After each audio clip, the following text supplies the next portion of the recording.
setting, science fair in a school auditorium. Inventors and scientists dressed in clothes from various time periods converse with each other.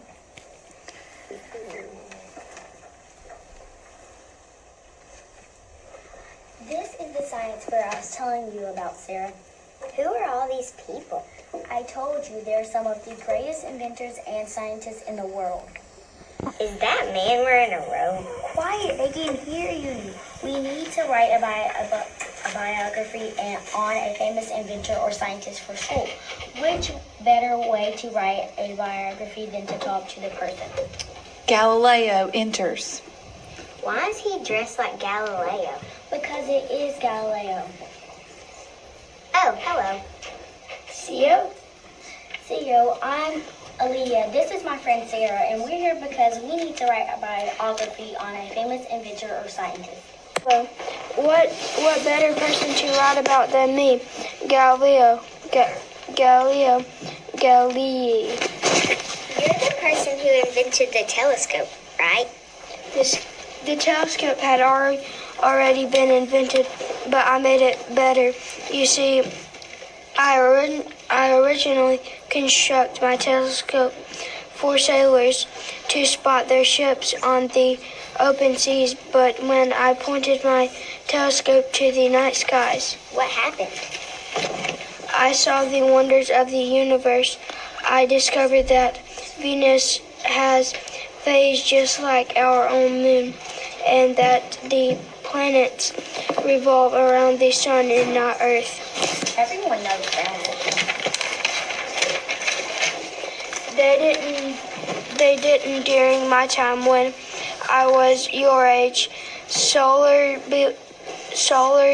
believed the planets revolved around Earth, not the sun. I remember reading about that. An astronomer named Copernicus was the first to theorize that the planets revolved around the sun. My observation proved that Copernicus was right, but you see, William Herschel and Caroline Herschel enter. The telescope is a wonderful invention, isn't it?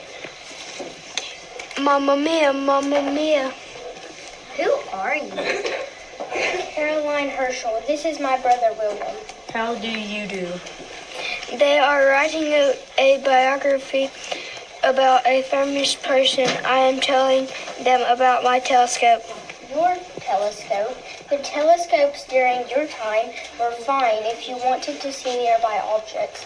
But what if you wanted to see even more amazing objects deep in the distant universe? That would be very exciting. The problem was that these telescopes didn't exist when Galileo was around.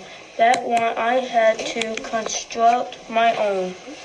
Here we go again. These weren't your normal one of the mill telescopes. Mind you, they had giant lenses and could see farther than any telescope made before. Tell them about the ladder. Oh yes, I would stand on a ladder to peer through my telescope and describe what I saw to my sister. Then one night I realized that one star wasn't a star at all, but a planet. I called this new planet Uranus. It was very exciting, almost as exciting as when I discovered 3 nebulas. I know what that is. A nebula is a cluster of gas and dust in space where stars form. That's right. And did you know I was also the first woman to discover a comet? In fact, I discovered 8 comets in my lifetime. Several of the comets are named after me. I don't have the heart to tell my brother, though. He can get a bit jealous.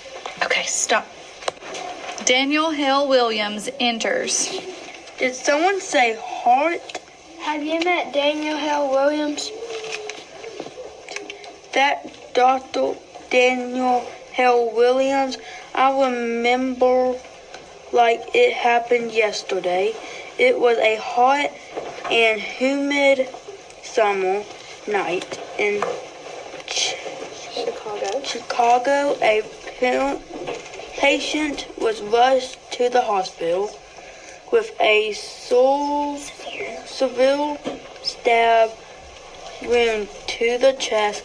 He was going to perish within a matter of hours. I had to do something. What did you do? Risking my professional reputation, I performed a procedure that had never been attempted before. I performed open heart surgery. Why do you ask? Writing a biography. Well, then you should write a biography about me. Most decidedly, in 1893, I was one of the first doctors to perform the procedure successfully. Did I mention that I risked my professional reputation to perform the procedure? It had never been attempted before. That little bit of drama will really make your biography interesting. Yes, indeed. You should write about me. Did the patient survive? But of course, with flying colors. Ness Mejia enters carrying a Mexianthus mexicanus. Speaking of colors, have you seen the petals on this Mexianus?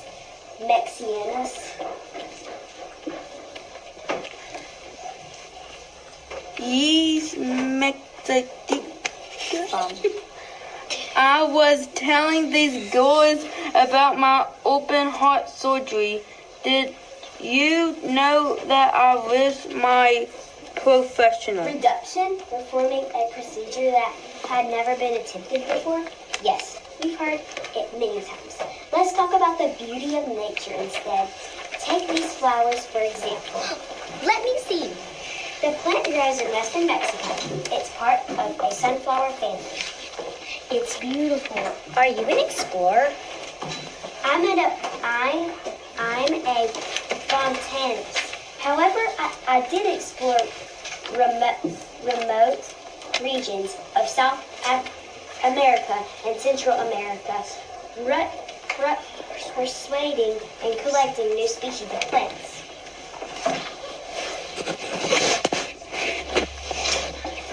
Did you find any?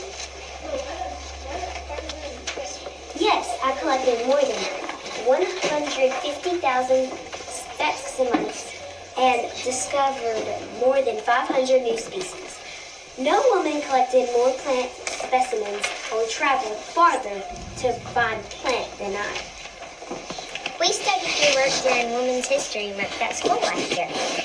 In only a month, there should definitely be more than time spent on accomplishments for women. There are so many of us in science, the arts, leadership, and we really get into the thick of it, too. In all professions. It was the other day that I was thinking about the time I fell off a cliff while looking for plants in Mexico. I broke many bones. Botany can be dangerous work, you know? Never fear. I was not hurt too badly.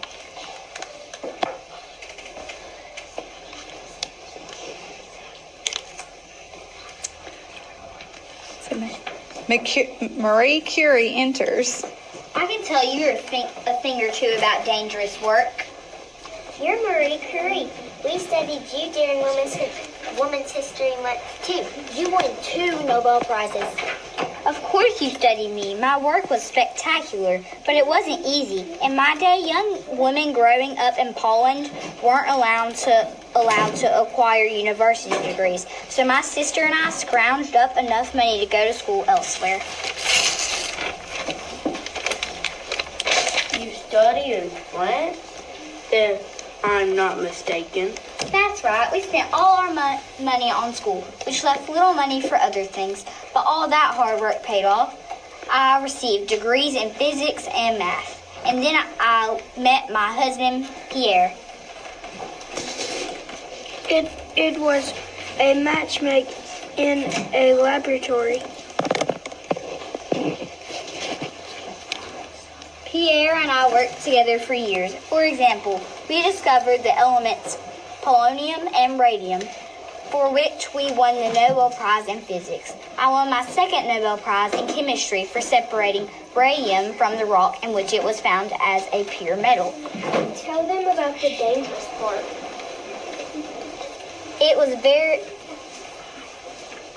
I was just getting there. I also studied the rays of energy given off by uranium. I called this energy radioactivity. At the time, no one knew the dangers of radioactivity. Today, scientists wear special equipment when handling uranium. I wore no special equipment whatsoever. That had to be dangerous.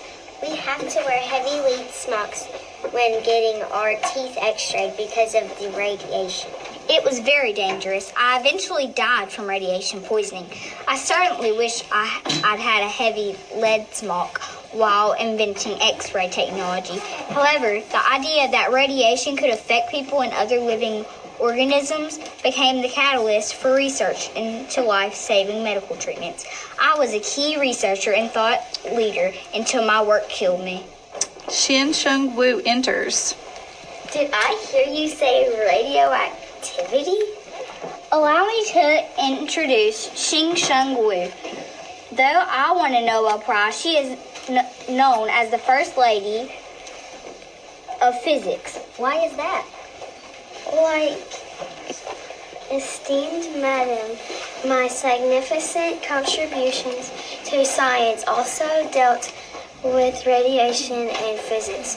For example, I worked for the Manhattan Project during World War II. The Manhattan Project's roots lay in my work on radioactivity and the work of other physicists on atoms. It produced the first nuclear bomb during World War II, an extremely destructive and very controversial weapon. Nuclear energy and medical advances are more peaceful uses of this technology. That's correct. I was a member of the Manhattan Project, which wasn't based in New York. By the way, research sites were scattered all over the country.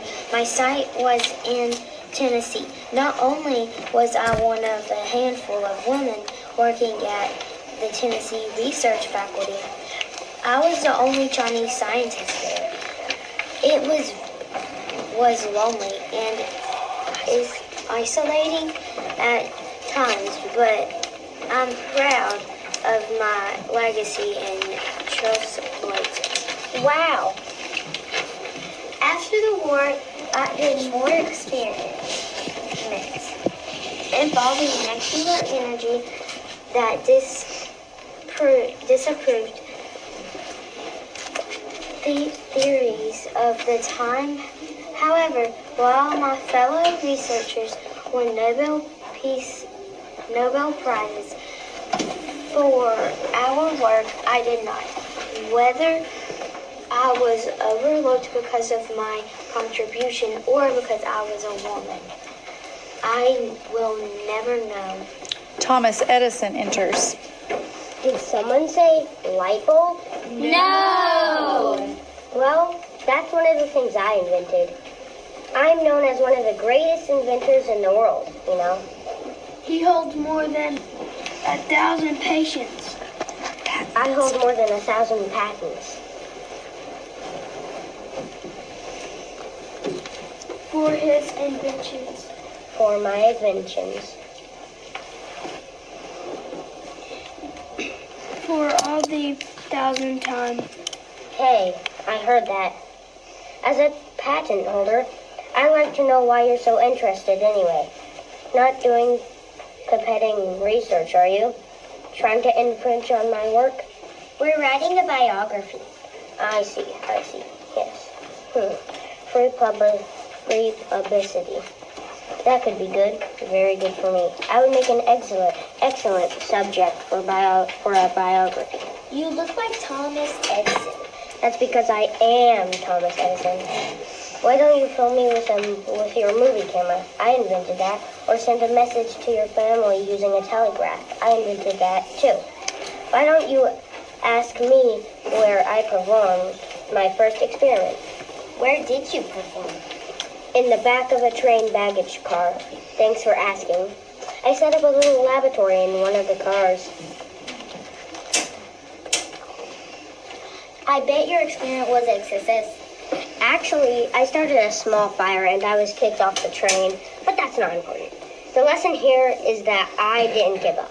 I continued experimenting and figuring out not just how to make things, but how to make them better. Why don't you ask me about Menlo Park? What was Menlo? Menlo Park was where my research facility was located.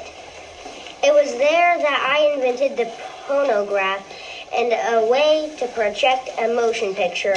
Then I invented the light bulb, which would bring electric lights to cities all around the world. Lewis Howard Latimer enters. Did someone say light bulb? Hello, who are you? His name is Lewis Howard Latimer, inventor, draftsman, and the person who improved and wrote the book on your light bulb, Thomas. Mr. Edison, if you please. Mr. Latimer. Yes, of course, old chap. Not to bore you with the technical jargon found in my book. Incandescent electric light heating. But Mr. Edison's light bulb contained a carbon wire filament encased in a glass bulb. When this wire filament burned it became extremely hot and glowed. It was a flash of luminous genius. A flash is right. Those bulbs burned out quickly and were also wasteful. I discovered that if you place a cardboard envelope around the carbon wire, it prevented it from breaking so easily. My idea made the bulb more efficient and less expensive. That's pretty cool. Actually, the bulbs became hot. Hot enough to bake brownies under the right conditions. All that heat was extra energy going to waste. Very few of your bulbs today use our filaments. But anyway, we work together to bring the electric light into the world. Ring, ring, ring! The science fair is over. You're going to write about me, right? Remember, I used telescopes to observe that Earth revolved around the sun, which gave us Radiation. We all know that women scientists have been more appealing to the girls. They were going to write about the power of women fantastics. Women can travel the world to discover new. For the scientists who use telescopes to explore the universe. Of comments, I opened the door for Open heart surgery. If it hadn't been for me, that patient would have perished by Radium. Without my work, the world would still be in the dark about. Telegraphs, movie cameras, and light bulbs. that I made better. We have so many great inventors and scientists to write about. I'm not sure I want to write about though. I wish we could include all of them somehow. What if we wrote a play about the inventors having a conversation that incorporated all of their accomplishments? And we could have Thomas Edison and Lewis Howard Lantern being competitive about their roles. And Daniel Hill Williams could keep repeating the same things over and over. And The end. end.